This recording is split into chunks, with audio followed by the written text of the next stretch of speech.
الوطن يا للوطن قم الوطن بنا الوطن.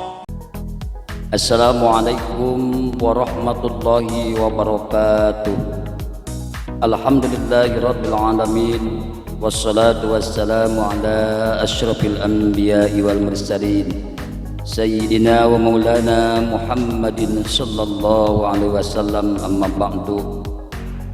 Para sahabat, para pemirsa MBCNU Rancah Channel yang berbahagia, para muhibbin yang tetap setia menyimak, mengikuti kajian-kajian ini, selamat malam, selamat pagi, selamat siang, selamat sore.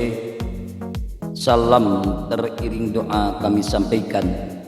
Semoga para sahabat senantiasa berada dalam lindungan Allah Subhanahu wa ta'ala, dimudahkan dalam semua urusan, dilancarkan dalam mencari rezeki, disehatkan dan dipanjangkan umurnya. Para sahabat, pada kesempatan kali ini kita akan membahas tentang kerajaan-kerajaan Islam yang pernah ada, pernah berdiri di bumi Nusantara.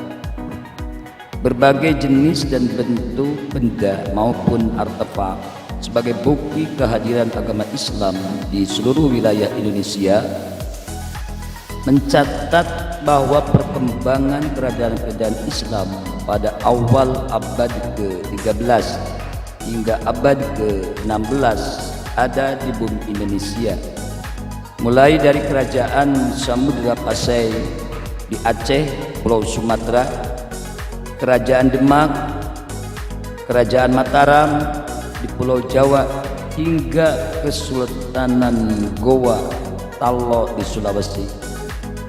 Keberadaan kerajaan dan kesultanan Islam tersebut memberi dampak yang luas terhadap perkembangan agama Islam dan terbentuknya sosial budaya masyarakat Indonesia. Di Sumatera, kerajaan Islam yang berada di Sumatera berkembang sangat pesat. Secara perlahan-lahan tapi pasti, agama Islam mulai dianut oleh para penguasa pelabuhan lokal. Islam memberikan identitas baru sebagai simbol perlawanan terhadap penguasa pusat yang hidup di pedalaman. Berangkat dari kerajaan kecil berbasis maritim, kemudian Islam berkembang dan menyebar lebih luas sampai jauh ke pelosok negeri, sehingga bermunculan kerajaan-kerajaan Islam yang menjadi penyangga kekuatan dakwah Islam di Indonesia. Di antara kerajaan Islam yang pernah berdiri di Pulau Sumatera adalah kerajaan Samudra Pasai. Kerajaan ini merupakan kerajaan Islam pertama yang ada di Indonesia, yang diperkirakan berdiri sekitar awal atau pertengahan abad ke-13 Masehi. Sebagai hasil proses islamisasi daerah-daerah pantai yang pernah disinggahi oleh para pedagang muslim sejak abad ke-7 Masehi, dan seterusnya raja pertamanya adalah Sultan Malikus Soleh.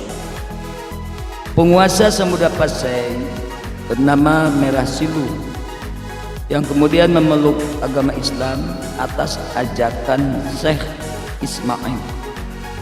Syekh Ismail adalah seorang dai dan utusan dari Syarif Mekah yang datang melalui Malabar. Setelah memeluk agama Islam, Merah Silu mengganti namanya menjadi Malikus Soleh.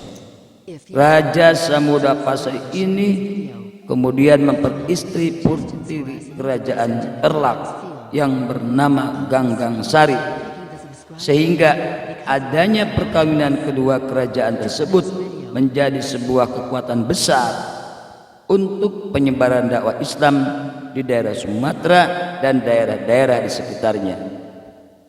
Menurut para sejarawan, bahwa Samudra Pasai bukanlah kerajaan Islam pertama di Nusantara, karena sebelumnya telah berdiri kerajaan Perlak dan kerajaan Aruk. Kerajaan Samudra Pasai berada di pesisir timur Laut Aceh, sekitar Kabupaten Lok Semawe atau Aceh Utara sekarang. Ibu kotanya berada di muara Sungai Pasangan. Di sana terdapat dua kota besar yang terletak berseberangan di muara Sungai Pasangan, yaitu Samudra dan Pasai. Dalam catatan Ibnu Battuta pada tahun 1345 menyatakan, ketika Ibnu Battuta singgah di Pasai, raja yang berkuasa di sana bernama Malikud Zahir atau Malik Az-Zahir. Ibnu Battuta menganggap bahwa raja ini benar-benar menunjukkan citra sebagai seorang raja muslim. Malikud Zahir dikenal sebagai seorang raja yang ortodok, suka mengajak dan mengundang diskusi dengan para ahli fikih dan usul fikih, sehingga istananya ramai dikunjungi para cendekiawan dari berbagai negeri. Ia mengadakan hubungan dengan dunia Islam, di antaranya dengan Persia dan Delhi. Para sahabat, pada tahun 1521 Masehi, kerajaan Samudra Pasai ditaklukkan dan dikuasai oleh bangsa Portugis yang kemudian menguasainya selama 3 tahun. Setelah itu, sejak tahun 1524 dan seterusnya, kerajaan Samudra Pasai masuk di bawah kekuasaan kerajaan Aceh yang berpusat di Bandar Aceh Darussalam. Kerajaan Aceh ini didirikan oleh Sultan Ali Mughayat Shah pada awal abad ke-16 Masehi. Ia memerintah antara tahun 1507 Masehi hingga 1522 Masehi. Di dalam catatan sejarah, Pulau Sumatera merupakan awal syiar agama Islam di Nusantara. Dari Sumatera inilah kemudian Islam mengembangkan sayap dakwahnya ke seluruh penjuru tanah air, sampai akhirnya Islam menjadi agama mayoritas yang dianut oleh bangsa Indonesia. Yang kedua, kerajaan Islam yang pernah berdiri di Sumatera adalah kerajaan Aceh Darussalam. Secara geografis, kerajaan Aceh ini berada di Kabupaten Aceh Besar, berdiri abad ke-15 Masehi, yang merupakan kelanjutan dari kerajaan Lamuri oleh Mudofar Shah yang berkuasa pada tahun 1465 sampai 1497 Masehi. Raja pertamanya adalah Ali Mughayat Shah dan wilayah kekuasaannya dari Pidi sampai ke Sumatera Timur. Peletak dasar kebesaran Aceh adalah Sultan Alauddin Riayat Shah yang bergelar Al-Qahar. Dan di antara para sultan yang lain, kita mengenal nama Sultan Iskandar Muda yang hidup ataupun memerintah pada tahun 1608 sampai 1637 Masehi. Beliau inilah yang tercatat sebagai sultan yang paling sukses. Ia berhasil membawa kejayaan kerajaan.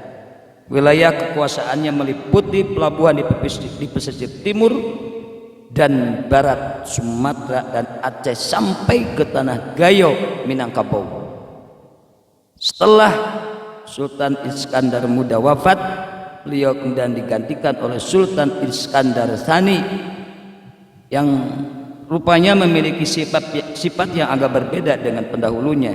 Beliau memiliki sikap lemah lembut, adil, dan ini menopang pengetahuan agama menjadi maju dengan cepat.